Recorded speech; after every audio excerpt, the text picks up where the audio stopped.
پورے ملک کے اندر سے رکاوٹیں دور کی جائیں اور خواتین کو، بچوں کو، پاکستان تحریک انصاف کے کارکنان کو، پاکستانی عوام کو ہراساں نہ کیا جائے، انہیں نہ روکا جائے۔ لیکن سپریم کورٹ کے ان واضح احکامات کے باوجود اب سپریم کورٹ کے ان احکامات کو بھی 6 گھنٹوں سے زائد کا وقت گزر چکا جب میں یہ آپ کے سامنے ویڈیو کر رہا ہوں، لیکن اس وقت تک بھی لاہور کے اندر، کراچی کے اندر اور راولپنڈی کے اندر نہ صرف پولیس کی طرف سے آنسو گیس سے جو ہے وہ برسائی گئی اور اس کے ساتھ ساتھ ہوائی فائرنگ کی گئی اور لاٹھی چارج کیا گیا، اور اس وقت جو تازہ ترین صورتحال ہے پورے ملک کے اندر، اگر ہم لاہور لبرٹی چوک کی بات کریں تو وہاں پر جناب اس وقت ہزاروں کی تعداد میں پاکستانی عوام موجود ہیں۔ جو سب سے بڑا سوال ہے وہ یہ ہے کہ اس لانگ مارچ کے اندر کتنے آدمی ہیں، جیسا کہ میں نے اپنی ویڈیو کے ٹائٹل کے اوپر بھی یہ منشن کیا، کیونکہ لوگ جو ہے وہ اس حوالے سے پوچھ رہے ہیں۔ تو اس وقت جو حکومتی سیکیورٹی ایجنسیز ہیں ان کے جو اندازے ہیں، ان کے اندازوں کے مطابق اسلام آباد کو بند کرنے، رکاوٹیں لگانے، راولپنڈی اسلام آباد میں رکاوٹیں لگانے کے باوجود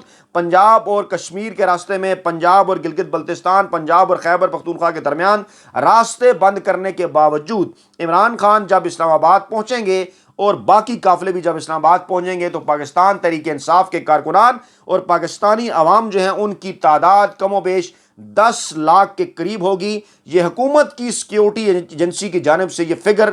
نہ صرف وزارت داخلہ کو بھجوائے گئے بلکہ وزیر اعظم کو جو ہے وہ ذاتی سطح تک بھی جو ہے ان کو یہ پیغامات پہنچائے گئے۔ اس طرح سے مریم نواز کو ایک شاندار تھپڑ پڑا جن کا یہ کہنا تھا کہ 250 لوگ بھی پاکستان تحریک انصاف اکٹھے نہیں کر سکی۔ ان سے سوال یہ بنتا ہے کہ اگر پاکستان تحریک انصاف 250 لوگ بھی اکٹھے نہیں کر سکی تو پھر آپ یہ سارے راستے کھول دیں، کنٹینر ہٹا دیں اور ان کو آنے دیں تاکہ دودھ کا دودھ اور پانی کا پانی ہو جائے، اور عوام خود یہ بات دیکھ لیں گے کہ جناب پاکستان تحریک انصاف عوام کو باہر نہیں نکال سکی۔ اس وقت صورتحال یہ ہے کہ تمام تر شیلنگ کے باوجود ڈی چوک کے اندر، لاہور کے لبرٹی چوک کے اندر اور کراچی ایم اے جناح روڈ پر جہاں پر سیدھی گولیاں برسائی گئیں عوام کے اوپر، خواتین کو گھسیٹا گیا سڑکوں کے اوپر، حالانکہ ان کے ساتھ بچے بھی تھے، عوام بالکل بھی خوف زدہ نہیں ہوئے، بالکل بھی نہیں ڈرے۔ پاکستان تحریک انصاف کے کارکنان اور عوام، اور خاص طور پہ پاکستان تحریک انصاف کے کارکنان جن کو نون لیگ کے ملازم صحافی برگر قرار دیا کرتے تھے، آج وہ لوگ حامد میر، نجم سیٹھی،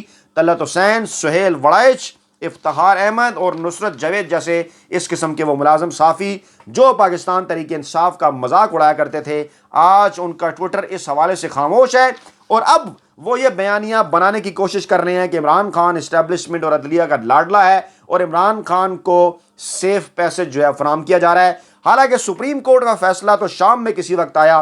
پورے دن پنجاب پولیس کی، نون لیگ کے گلو بٹوں کی غنڈہ گردی کا مقابلہ کیا پاکستان تحریک انصاف کے کارکنان نے، اور انہوں نے یہ ثابت کر دیا کہ اس وقت اگر پورے پاکستان کے اندر کسی بھی سیاسی جماعت کے پاس اگر کوئی اسٹریٹ پار ہے، اگر کوئی مزاحمتی فورس ہے تو وہ صرف اور صرف پاکستان تحریک انصاف ہے۔ پاکستان پیپلز پارٹی کے اندر یہ مزاحمتی طاقت کب کی ختم ہو چکی؟ 70 کی دہائی کے آخر میں تھی۔ شاید نواز لیگ کے پاس کبھی بھی یہ طاقت نہیں رہی کیونکہ وہ ہمیشہ سے ڈرائنگ روم کی سیاسی جماعت رہی۔ اس وقت اگر کسی سیاسی جماعت کے پاس اس وقت کوئی اگر مزاحمتی تحریک چلانے کے حوالے سے قوت ہے، حوصلہ ہے، جذبہ ہے، ہمت ہے، تو آج پاکستان تحریک انصاف کے کارکنان نے تمام تر ان مسائل کا بہادری کے ساتھ، عزم کے ساتھ، حوصلے کے ساتھ مقابلہ کر کے یہ ثابت کر دیا کہ یہ صرف اور صرف پاکستان تحریک انصاف ہے۔ اس وقت تازہ ترین اطلاعات کے مطابق عمران خان کے ساتھ بالواسطہ رابطے کرنے کی کوششیں کی جا رہی ہیں طاقتور حلقوں کی جانب سے۔ ایک بار پھر نون لیگ بھی بالواسطہ رابطے کر رہی ہے اور ان کو ٹیبل ٹاک پر راضی کرنے کی کوشش کی جا رہی ہے، لیکن عمران خان نے بڑا ہی واضح اور صاف پیغام دیا ہے کہ بات ہوگی، ضرور ہوگی، لیکن صرف اور صرف 1 پوائنٹ ایجنڈے پر، اور وہ ایجنڈا ہے اگلے الیکشن کی تاریخ کا اعلان۔ اس دوران باری باری مریم اورنگزیب، مریم نواز، رانا ثناءاللہ اور دیگر لوگ جو کہ کہہ رہے تھے کہ یہ لانگ مارچ ناکام ہے، ابھی اسلام آباد یہ لانگ مارچ پہنچا ہی نہیں تھا، تو 2 گھنٹوں میں کم و بیش 5 بار پریس کانفرنس کر کے انہوں نے اس لانگ مارچ کو ناکام ثابت کرنے کی کوشش کی۔ ان کی آپس کی باتیں ہی ایک دوسرے سے نہیں ملتی جلتی تھیں۔ مریم اورنگزیب نے کہا کہ کوئی مذاکرات نہیں ہو رہے پاکستان تحریک انصاف کے ساتھ، جبکہ دوسری جانب مریم نواز کا یہ کہنا تھا کہ مذاکرات ہو رہے ہیں اور پاکستان تحریک انصاف کے اوپر وہ جو ہے وہ الزامات بھی لگاتی رہی۔ تو ناظرین، یہ تھی تمام تر تازہ ترین تفصیلات اس حقیقی آزادی مارچ، حقیقی آزادی لانگ مارچ کے حوالے سے۔ مزید اپڈیٹس بھی جو ہمارے پاس آئیں گے ہم آپ کے ساتھ شیئر کریں گے۔ اپنا بہت خیال رکھیے گا، دعاؤں میں یاد رکھیے گا۔ نئی ویڈیو کے ساتھ جلد آپ کی خدمت میں حاضر ہوں گے۔ اللہ نگہبان۔